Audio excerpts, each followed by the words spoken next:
Hello guys, welcome to my YouTube channel @pharma with Anjali. आज जो हम टॉपिक पढ़ेंगे वो है इमल्सिफाइंग एजेंट। हमने जो टॉपिक स्टार्ट करा हुआ था फिजिकल फार्मास्यूटिक्स का, वो हमने कर रखा था इमल्शंस के बारे में कि इमल्शंस क्या होते हैं। काफ़ी हद तक हम इमल्शंस को कवर कर चुके हैं। तो आज हम इमल्शंस के अंदर पढ़ेंगे इमल्सिफाइंग एजेंट्स को डिटेल में। इमल्सिफाइंग एजेंट्स क्या होते हैं, इनका मैकेनिज्म ऑफ एक्शन क्या रहने वाला है। तो सबसे पहले देखो, इमल्सिफाइंग एजेंट्स क्या चीज़ है। हमने बताया था आपको अच्छे तरीके से कि किसी भी इमल्शन में क्या होता है, हमारे पास दो फेजेस होते हैं। अगर हम बिल्कुल अच्छे से समझे, ऑयल फेज भी होता है, ठीक है, एक ऑयल होता है, वाटर होता है। अब वो किसी भी फॉर्म में हो सकता है। फेजेस दो रहते हैं, डिस्पर्स फेज और डिस्पर्शन मीडियम। ये बेसिक बेसिक सी चीज़ें होती हैं। अब वो डिस्पर्स फेज हमारा ऑयल भी हो सकता है या डिस्पर्स फेज वाटर भी हो सकता है। तो उसके बेसिस पे हमने बताया था कि या तो ऑयल इन वाटर वाले इमल्शंस होते हैं या फिर वाटर इन ऑयल वाले इमल्शंस होते हैं, ठीक है। तो आज जो हम पढ़ने वाले हैं ना, वो ये है कि जैसे हमारे इमल्शंस में दिक्कत क्या आती थी कि जो ग्लोब्यूल्स होते थे ना, इस तरीके से वो डिस्पर्स हो जाते थे, जिसकी वजह से उनका सरफेस एरिया इंक्रीज हो जाता था। और जब सरफेस एरिया बढ़ता है ना, तो उसकी जो एनर्जी रहती है वो एनर्जी भी बढ़ जाती है, ठीक है। सरफेस एरिया बढ़ता था, साइज कम हुआ, सरफेस एरिया बढ़ा, जिसके कारण एनर्जी बढ़ी। और इसकी वजह से क्या होता था, ये हमारा जो है स्टेबिलिटी को लॉस कर देते थे, ठीक है। जब स्टेबिलिटी लॉस होगी तो उसमें क्या होगा कि हमारा कोलेसेंस देखने को मिलेगा। इस तरीके से बड़ा सा ग्लोब्यूल्स बन जाएंगे, ठीक है। अब ये जो कोलेसेंस है ये भी एक तरीके से अनडिजायरेबल है।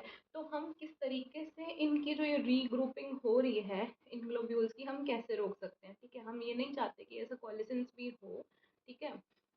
तो फिर हम कैसे रीग्रुपिंग को रोकें, तो वही ये जो ग्लोब्यूल्स की रीग्रुपिंग होके ऐसे बड़ा ग्लोब्यूल बन रहा है जिसको हम कोलेसेंस का नाम देते हैं, हम चाहते हैं कि ऐसा ना हो। तो इसी के लिए हम इसमें क्या एडिशन करेंगे, इमल्सिफाइंग एजेंट्स को ऐड कर देंगे। समझ में आया। यानी कि जो रीग्रुपिंग ऑफ ग्लोब्यूल्स हैं, हम उसको प्रिवेंट कर सकते हैं इसके अंदर एक थर्ड कंपोनेंट ऐड करके। थर्ड क्यों बोला, क्योंकि ऑलरेडी एक डिस्पर्स का डिस्पर्जन मीडियम है, हमने तीसरा कंपोनेंट ऐड कर दिया जिसको हमने नाम दिया इमल्सिफाइंग एजेंट्स का नाम दिया। अब ये इमल्सिफाइंग एजेंट्स क्या करेंगे कि ये जो डिस्पर्स ग्लोब्यूल्स की कोलेसेंस हो रही थी, ये जो डिस्पर्स ग्लोब्यूल्स की कोलेसेंस हो रही थी, इस कोलेसेंस को प्रिवेंट करने का काम करेंगे, जिससे हमारा इमल्शन जो होगा वो क्या हो जाएगा, स्टेबलाइज हो जाएगा। यानी कि these emulsifying agents basically help in the stabilisation of emulsions. Emulsions को स्टेबलाइज करते हैं इन ग्लोब्यूल्स की रीग्रुपिंग को रोक करके। इसके अंदर हम एग्जाम्पल की अगर बात करें तो जैसे स्टैन है, ट्वीन है, जेलेटिन है, अकेशिया, काफ़ी हद तक एग्जाम्पल्स आते हैं। एग्जाम्पल है अकेशिया, जेलेटिन, जिलेटिन बोल देते हैं जिसको हम। स्पैन्स आ जाएंगे, काफ़ी तरीके के होते हैं, 20, 60, 80, ठीक है। ट्वीन आ जाएगा। अब ये हमने एग्जाम्पल भी देख लिए। यानी हम ये बोल सकते हैं कि जो पोलर और नॉन पोलर फेजेस है ना हमारे, उनके बीच में ये इमल्सिफाइंग एक तरीके का ब्रिज की तरह काम करते हैं, ठीक है। ये इमल्सिफाइंग एजेंट क्या करेंगे, ये इमल्सिफाइंग एजेंट एक तरीके का ब्रिज की तरह काम करेंगे between polar and non polar phases. यानी जो हमारा ऑयल और एक्वस फेज है, उसी को हम बोल रहे हैं पोलर नॉन पोलर जो फेजेस होते हैं, उनके बीच में ये ब्रिज की तरह काम करते हैं। और जो इंटरफेशियल टेंशन है उसको क्या करता है, कम करने का काम करेंगे। इंटरफेशियल टेंशन को कम कर देंगे, ठीक है। मैं फिर से रिपीट कर देती हूँ, मैंने प्रीवियस वीडियो में वैसे इंट्रोडक्टरी पार्ट कर लिया था, बट मैं फिर से करा रही हूँ ताकि लिंक बना रहे। इमल्सिफाइंग एजेंट्स हमारे क्या होते हैं, देखो नॉर्मली किसी भी इमल्शन में दो फेजेस होते हैं। वन इज डिस्पर्स फेज, जो डिस्पर्स होता है किसी डिस्पर्जन मीडियम के अंदर। अब इसमें क्या रहता है कि वो एक फेज दूसरे फेज में बना लेता है इस तरीके के छोटे छोटे ग्लोब्यूल्स, जिसकी वजह से क्या होता है, साइज रिडक्शन हो गया।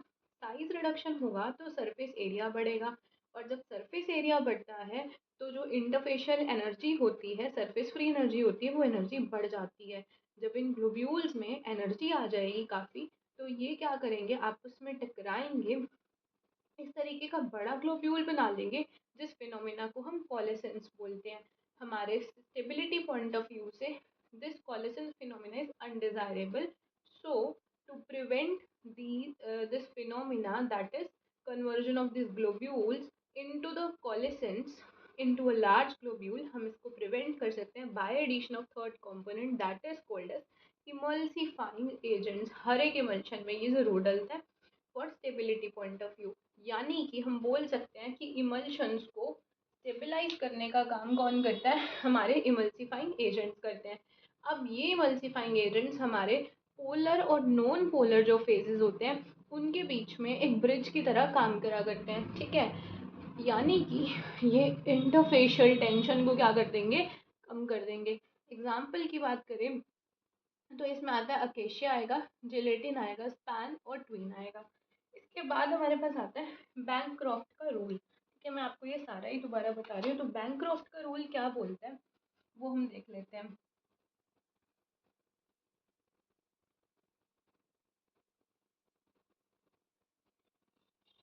बैंक्रॉफ्ट के रूल के अंदर क्या होता है, describe the relationship between the nature of emulsifying agent and type of emulsion form, ठीक है।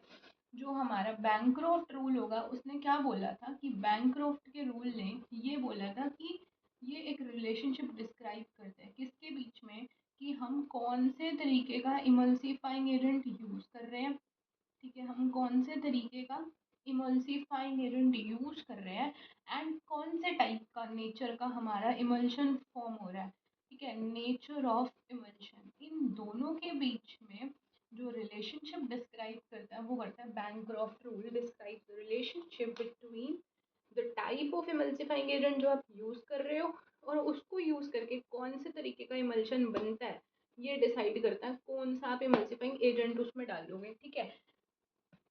अभी बताती हूँ इसको डेप्थ में कि इस रूल का मतलब क्या है। इसमें आता है कि अगर हमारा सरफेक्टेंट वाटर सोल्यूबल नेचर का होगा तो वो वाटर हमारा कॉन्टिन्यूस फेज बन जाएगा और हमारे ऑयल इन वाटर तरीके के इमल्शंस बनेंगे। समझ में आया? यानी कि मैंने अगर इमल्सिफाइंग एजेंट यानी कि अगर मैंने इमल्सिफाइंग एजेंट जो है वो वाटर सोल्यूबल ले लिया, इसका मतलब कि हमारा वाटर क्या बन गया, कॉन्टिन्यूस फेज बन गया। दैट मीन्स कौन से तरीके का इमल्शन बना, ऑयल इन वाटर तरीके का इमल्शन बना। इसी तरीके अगर मैं इमल्सिफाइंग एजेंट इसी की तरीके ऑयल सोल्यूबल ले रही हूँ, तो ऑयल सोल्यूबल अगर हम इमल्सिफाइंग एजेंट लेंगे तब हमारा बनेगा वाटर इन ऑयल इमल्शन। यानी इमल्सिफाइंग एजेंट का जो नेचर होता है ना उसके हिसाब से आपका इमल्शन बनता है। अगर आप इमल्सिफाइंग एजेंट वाटर को प्यार करने वाला वाटर सोल्यूबल लोगे तो ऑयल इन वाटर बन जाएगा इमल्शन। ऑयल सोल्यूबल नेचर का इमल्सिफाइंग एजेंट लोगे तो वाटर इन ऑयल इमल्शन बन जाएगा।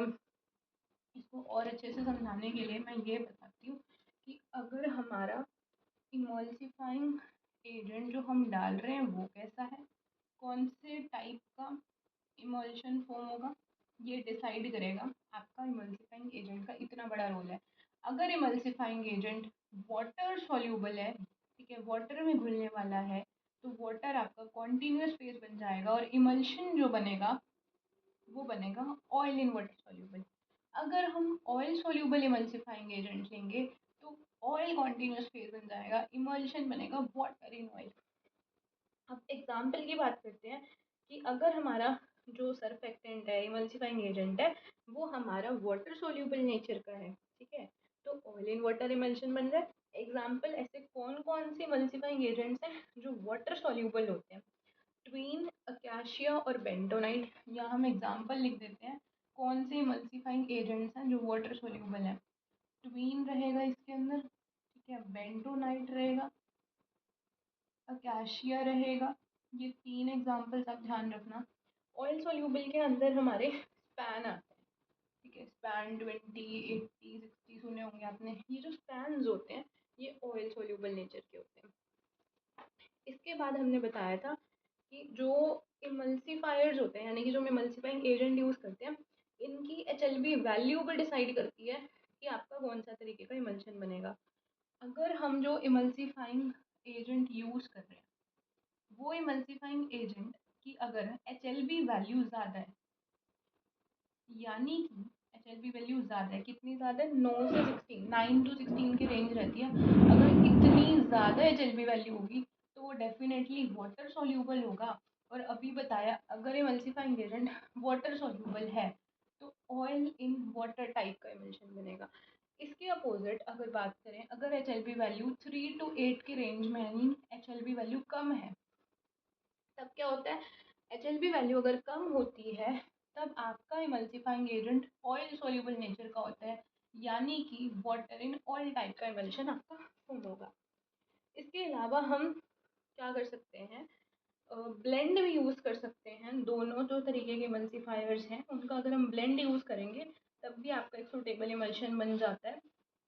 अब देखो एक और चीज़ बताती हूँ, जैसे थोड़ी बहुत रेंजेस हैं जो हमें वैल्यूज़ हैं जो हमें याद में रखनी होंगी। फॉर एग्जाम्पल कि किसकी कितनी एच एल बी वैल्यू है, जैसे ट्वीन 80 है, उसकी 15 रहती है H L B value. Tween 80 की एच एल बी वैल्यू है 15, ठीक है। सोडियम ओलिएट की आप मेंशन कर सकते हो 18, सोडियम ओलिएट की H L B value 18।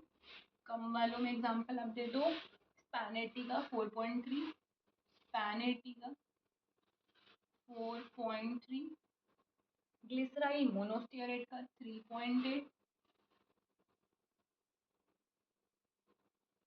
Glyceryl मोनोस्टियरेट का 3.8।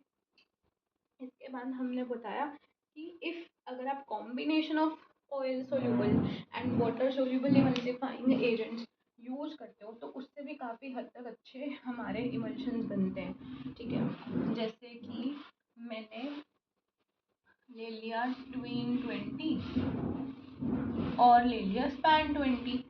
तो when we use the blend of these oil soluble and water soluble emulsifying agents, आपको क्या लगता है कौन से तरीके का इमल्शन जीतेगा? वाटर सोल्यूबल वाला, याद रखना। तो ब्लेंड यूज करने पे यानी कॉम्बो यूज करने पे ऑयल इन वाटर बनता है, जनरली बता रही हूँ। अब एक और पॉइंट सुनिए कि जैसे आपके ऑयल इन वाटर इमल्शन होते हैं, ये आप internally as well as externally both purposes के लिए यूज़ कर सकते हो। बट अगर हम बात करते हैं water in oil soluble emulsifying agents की, तो इनको आप सिर्फ और सिर्फ एक्सटर्नली यूज़ कर सकते हो, ठीक है। इसके बाद हम बात करते हैं ऑक्सिलरी इमल्सिफाइंग एजेंट्स क्या होते हैं। मैंने आपको कल भी बताया था कि ऐसे इमल्सिफाइंग एजेंट्स जो खुद से स्टेबल इमल्शंस नहीं बना सकते, जस्ट वो एक इमल्शन में थिकनर की तरह काम करते हैं, इस तरीके के इमल्सिफाइंग एजेंट्स को भी कॉल्ड ऑक्सिलरी इमल्सिफाइंग एजेंट्स, ठीक है। ऑक्सिलरी, ये समझ जाना इमल्सिफाइंग एजेंट को डिलीट कर रहे हैं। अब ये इसमें एग्जांपल बताए थे stearic acid, cetyl alcohol, methyl cellulose, में सारा नहीं लिख रही। अब हम मेन जो आज का टॉपिक डिटेल में पढ़ने वाले हैं वो रहने वाला है कि ये इमल्सिफाइंग एजेंट्स जिनकी हम इतनी देर से बात कर रहे हैं, ये काम कैसे करते हैं। इन इमल्सिफाइंग एजेंट्स का मैकेनिज्म ऑफ एक्शन जो होगा वो क्या होगा, ठीक है। Mechanism of action.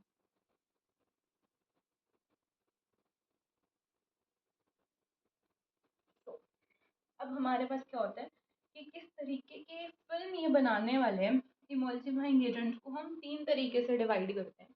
एक हमारे पास होते हैं सरफेस एक्टिव एजेंट्स, एक हमारे पास रहेंगे सरफेस एक्टिव एजेंट्स। तो ये जो सरफेस एक्टिव एजेंट्स होंगे, चलो पहले मैं नाम बताती हूँ फिर इनके एग्जांपल्स पे आते हैं। Surface active agents hydrophilic colloids और फाइनली डिवाइडेड सॉलिड्स। एक रहेंगे हाइड्रोफिलिक कोलॉइड्स, हाइड्रोफिलिक कोलॉइड्स, और एक रहेंगे हमारे finely divided solids, finely divided solids. Example देख लेते हैं। इसका रहेगा बेंटोनाइट और Veegum, bentonite and Veegum. Hydrophilic का acacia and gelatin, acacia and gelatin. इसका रहेगा सोप्स, स्पैन, ट्वीन फिर से देख लीजिए। बेस्ड ऑन किस तरीके की फिल्म फॉर्म करने वाले आपके emulsifying agents, they are classified as surface active agents. Example includes spantoin and soap, hydrophilic colloids, acacia and gelatin, and finely divided solids, bentonite and vegan. Now, अब हम बात करते हैं मैकेनिज्म ऑफ एक्शन की। पहला जो मैकेनिज्म ऑफ एक्शन हमारा यहाँ पे रहेगा वो रहेगा molecular adsorption and film formation. पहला रहेगा molecular adsorption and film formation and film formation. ठीक है, इसमें क्या होता है कि जो सर्फेक्टेंट्स होते हैं वो आपके ऑयल और वाटर के इंटरफेस पे जाकर एक मोनोमोलिकुलर फिल्म बना लेते हैं और वो फिल्म आपकी ड्रॉपलेट्स को एनवेलप कर लेती है। ऑयल है, सारा बाहर वाटर है, इन दोनों के बीच, ऑयल एंड वाटर के बीच का इंटरफेस ये है, यहाँ पे जाकर इस तरीके से एक इसने मोनोमोलिकुलर फिल्म बना ली। देखो, ये है आपकी ऑयल, ये आपका वाटर, ठीक है। Surface active agent emulsifying agent ने इंटरफेस पे इस तरीके से ड्रॉपलेट के बाहर क्या कर ली, एनवेलप बना ली। ये monomolecular film, this monomolecular film बहुत स्ट्रॉन्ग होनी चाहिए, कॉम्पैक्ट होनी चाहिए, ठीक है। बहुत स्ट्रॉन्ग कॉम्पैक्ट हो, इजीली ब्रोकन डाउन ना हो, ताकि ऑल्सो इलास्टिक एंड फ्लेक्सिबल भी होनी चाहिए, इलास्टिक होनी चाहिए, फ्लेक्सिबल भी होनी चाहिए, ताकि कैन बी रिफॉर्म इजीली, फटाफट बन जाए जैसे ही हम उसको एजिटेट करें अपने इमल्शन को। अब हम बात करते हैं कि ना, जैसे कभी कभार हम कॉम्बिनेशन में यूज कर लेते हैं, ठीक है। कॉम्बिनेशन का मतलब हाइड्रोफिलिक हाइड्रोफोबिक दोनों यूज कर रहे हो, तो क्या होगा जब आप हाइड्रोफिलिक सरफेक्टेंट लोगे ना, वो मान लो ये आपका एक्वस वाला साइड है, ये आपका ऑयल वाला साइड है। जो हाइड्रोफिलिक सरफेक्टेंट होगा, जो वाटर लविंग सरफेक्टेंट होगा, वो अप्रोच करेगा इंटरफेस को एक्वस साइड से। जो ऑयल सोल्यूबल सरफेक्टेंट होगा वो अप्रोच करेगा आपका ऑयलिक साइड से। यानी इंटरफेस पे दोनों ये सरफेक्टेंट्स इंटरैक्ट करेंगे और एक कंडेंस सी मॉलिक्यूलर फिल्म बना लेते हैं। कॉम्बिनेशन का एक बड़ा एक्सेलेंट इमल्शन बनता है। एग्जांपल ले लो, बढ़िया इमल्शन बनता है जिसमें हम हाइड्रोफिलिक में बात करते हैं सोडियम सेटाइल सल्फेट की। सोडियम सेटाइल सल्फेट ये हाइड्रोफिलिक है। कोलेस्ट्रॉल ये आपका ऑयल सोल्यूबल है, पता ही चल रहा होगा, लिख देती हूँ, hydrophilic oil soluble combination blend, एक नंबर का एक्सीलेंट एमल्शन आपका फॉर्म हो जाएगा। नेक्स्ट हम बात करते हैं मल्टी मॉलिकुलर एड्सॉर्प्शन की, ठीक है। मल्टी मॉलिकुलर एड्सॉर्प्शन की इसी थ्योरी में, इसी मैकेनिज्म में थोड़ा सा और है, वो लिख सकते हो। बाकी इतना था जो वो मेन था, फिर मैं बता देती हूँ। जैसे आयनिक जो सरफेक्टेंट्स होता है ना, वो आयनिक सरफेक्टेंट्स क्या करते हैं, आयनिक सरफेक्टेंट्स में ना इंटरफेशियल फिल्म पे कुछ इम्पार्ट करते हैं चार्जेस, और वो फिल्म फिर क्या करती है, दो जैसे इंटरफेस पे चार्जेस दे दिए आयनिक सरफेक्टेंट्स, अब वो ग्लोब्यूल्स जब आपस में आने की कोशिश करेंगे बिल्कुल पास पास, ये ग्लोब्यूल और ये ग्लोब्यूल जब पास आने की कोशिश करेंगे, ये चार्जेस इनको दूर भगाएंगे, ठीक है। जिसकी वजह से जब ये दूर जाएंगे, नहीं आ पाएंगे पास, तो आपका ग्लूकोलिसेंस होगा ही नहीं। इसके बाद हमारे जो नॉन आयनिक सरफेक्टेंट्स हैं वो भी काफ़ी अच्छा इमल्शंस जो है वो बनाते हैं। अब मल्टी मॉलिकुलर एड्सॉर्प्शन में हम जो बात करेंगे, सेकेंड थ्योरी की बात कर रहे हैं, multi molecular adsorption. Multi molecular adsorption, clarity रहनी चाहिए। Multi molecular adsorption, multi molecular adsorption में क्या देखने को मिलता है, एग्जाम्पल की बात करते हैं। हाइड्रोफिलिक जो कोलॉइड्स होते हैं, जिसमें हमने बात करी थी अकाशिया की और जेलेटिन की, तो इसमें क्या होगा, ये hydrophilic colloids multi molecular film बनाने का काम करते हैं। ग्लोब्यूल्स के बाहर बहुत सारी मल्टी मॉलिकुलर फिल्म बना लेंगे, ठीक है, जिसकी वजह से इंटरफेशियल टेंशन भी कम हो जाती है थोड़ी बहुत। ठीक है, इसके अंदर आपका लास्ट थ्योरी आती है सॉलिड पार्टिकल एडजॉर्प्शन वाला मैकेनिज्म ऑफ एक्शन आएगा।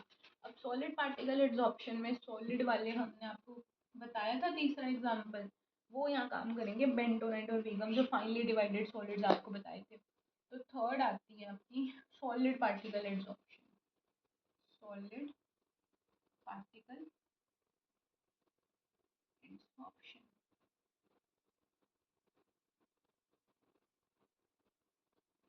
सॉलिड पार्टिकल एडजॉर्प्शन में क्या होता है, जो फाइनली डिवाइडेड सॉलिड्स होते हैं आपके, फाइनली डिवाइडेड सॉलिड्स, वो फाइनली डिवाइडेड सॉलिड्स जा करके ऑयल वाटर इंटरफेस पर जाकर एड्सॉर्ब हो जाएंगे। और वो इंटरफेस पे जब अप्रोच करेंगे ये फाइनली, वो इस तरीके से इतने सटक सटक के एकदम एक दूसरे के क्लोज लग लग के क्या होता है कि वो क्लोजली पैक्ड इतनी तगड़ी रिजिड फिल्म बना लेते हैं, बहुत हार्ड रिजिड फिल्म बन जाती है। ठीक है, और ये फिल्म आपकी जो बनी यहाँ पे, वो मैकेनिकल बैरियर की तरह काम करती है, जिसकी वजह से कोलेसेंस ग्लोब्यूल्स का जो हो रहा था प्रिवेंट हो जाएगा। ठीक है, और आपका बढ़िया कोर्स इमल्शन बनेगा। Example bentonite and Veegum. आज के लिए इस वीडियो में इतना ही, आगे का हम नेक्स्ट पार्ट में देखेंगे। ठीक है, please like share and subscribe. कुछ भी इशू आपको इस वीडियो में आया हो तो आप मुझे कमेंट कर सकते हो। ठीक है, मैं नोट्स भी प्रोवाइड कर दूंगी इसके। Thank you.